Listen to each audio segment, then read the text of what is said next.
Hello दोस्तों, आशा करता हूँ कि आप सभी स्वस्थ होंगे। दोस्तों, आज हम इस वीडियो में जानेंगे कि जब हम एक ही जगह पर गोल गोल घूमते हैं तो हमें चक्कर जैसा क्यों महसूस होता है। जब हम गोल गोल घूमते हैं तब हमारे ब्रेन को एक सिग्नल जाता है कि हमारा सिर घूम रहा है और ब्रेन को ये सिग्नल देते हैं हमारे कान। जी हाँ दोस्तों, हमारे कानों का काम सिर्फ आवाज़ों को सुनना नहीं है, ये हमारे बॉडी का बैलेंस बनाए रखने में भी हमारी मदद करता है, जिससे हमारा बॉडी हमेशा स्थिर रहता है और हम किसी एक ओर नहीं गिरते। जब कभी हम अपना बैलेंस खोते हैं तब हमारा ब्रेन हमारे बॉडी के पोजीशन को करेक्ट करने के लिए हमारे मांसपेशियों को सिग्नल भेजता है और ब्रेन को इस सिग्नल को भेजने में मात्र 0.03 सेकंड का समय लगता है। और जब हम अपना बैलेंस खोना शुरू करते हैं तब सबसे पहले हमारा कान हमारे ब्रेन को सिग्नल भेजता है। हमारा कान सिग्नल कब और कैसे भेजता है ये जानने के लिए हमें अपने कान के बेसिक स्ट्रक्चर के बारे में जानना होगा। दोस्तों, हमारा कान 3 सेक्शन में डिवाइडेड होता है, आउटर ईयर, मिडिल ईयर और इनर ईयर। हमारे बॉडी का बैलेंसिंग सिस्टम इनर ईयर में होता है, जिसे वेस्टिबुलर सिस्टम कहते हैं। इस सिस्टम में हमारे बॉडी को बैलेंस में रखने की जिम्मेदारी होती है।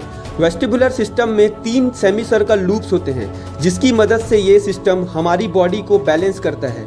ये तीनों लूप अलग अलग डायरेक्शन में होते हैं और इनका काम इनके डायरेक्शन के अकॉर्डिंग होता है। पहला लूप जो कि ऊपर से नीचे की तरफ होता है और ये उस तरीके के हेड मूवमेंट को डिटेक्ट करता है जब कोई हाँ कहने के लिए सिर हिलाता है। दूसरा लूप जो हमारे सिर के पीछे की ओर होता है और ये उस तरीके के हेड मूवमेंट को डिटेक्ट करता है जब कोई नहीं कहने के लिए अपना सिर हिलाता है।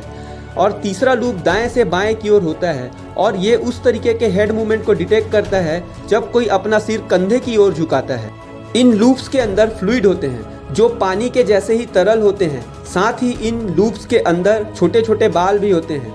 जब हम अपना सिर इधर उधर घुमाते हैं तब हमारे बालों का निचला हिस्सा एक ही जगह पर होता है और बालों का ऊपरी हिस्सा फ्लूइड के साथ इधर उधर मूव करता है। इन बालों का हमारे शरीर में एक स्पेशल काम होता है। इन बालों के मूवमेंट से ही हमारे ब्रेन को सिग्नल जाता है, जिससे हमारा ब्रेन ये समझ पाता है कि हमारा सिर किस ओर मुड़ा है। उदाहरण के लिए, जब हम बेड में सोते हैं तब लूप्स के अंदर का फ्लूइड मूव करता है और फ्लूइड अपने साथ बालों के ऊपरी हिस्से को भी मूव करता है, जिससे हमारे ब्रेन को सिग्नल जाता है और हमारे ब्रेन को ये समझ आता है कि हम लेटे हुए हैं। जब हम सिर हिलाने और दाएं बाएं देखने जैसा नॉर्मल मूवमेंट करते हैं तब तक सभी चीज़ें कंट्रोल में रहती है। यहाँ तक कि जब हम धीरे धीरे गोल घूमते हैं तब भी हमें चक्कर सा महसूस नहीं होता है। लेकिन जब हम बहुत देर तक और तेज़ी से गोल घूमते हैं तब उन लूप्स के फ्लूइड लूप्स के चारों तरफ घूमने लगते हैं और अपने साथ छोटे छोटे बालों को भी घुमाने लगते हैं, जिससे हमारे ब्रेन तक करेक्ट सिग्नल नहीं पहुंचता है और हमें चक्कर सा महसूस होता है। जब हम घूमना बंद कर देते हैं हमारे कान के अंदर का फ्लूइड तब भी घूमता ही रहता है और हमारे ब्रेन को ये सिग्नल लगातार जाता रहता है कि हम अभी भी घूम रहे हैं। इन फ्लूइड्स को नॉर्मल होने में थोड़ा टाइम लगता है और इसलिए जब हम घूमना बंद कर देते हैं तब भी हमारे आसपास की चीज़ें हमें घूमती हुई दिखाई देती है। अच्छी बात यह है कि इनर ईयर के फ्लूइड को सेटल डाउन होने में कुछ सेकंड लगते हैं और जब फ्लूइड सेटल डाउन होते हैं तब वो सारे छोटे छोटे हेयर भी नॉर्मल हो जाते हैं और हमें सब कुछ नॉर्मल लगने लगता है।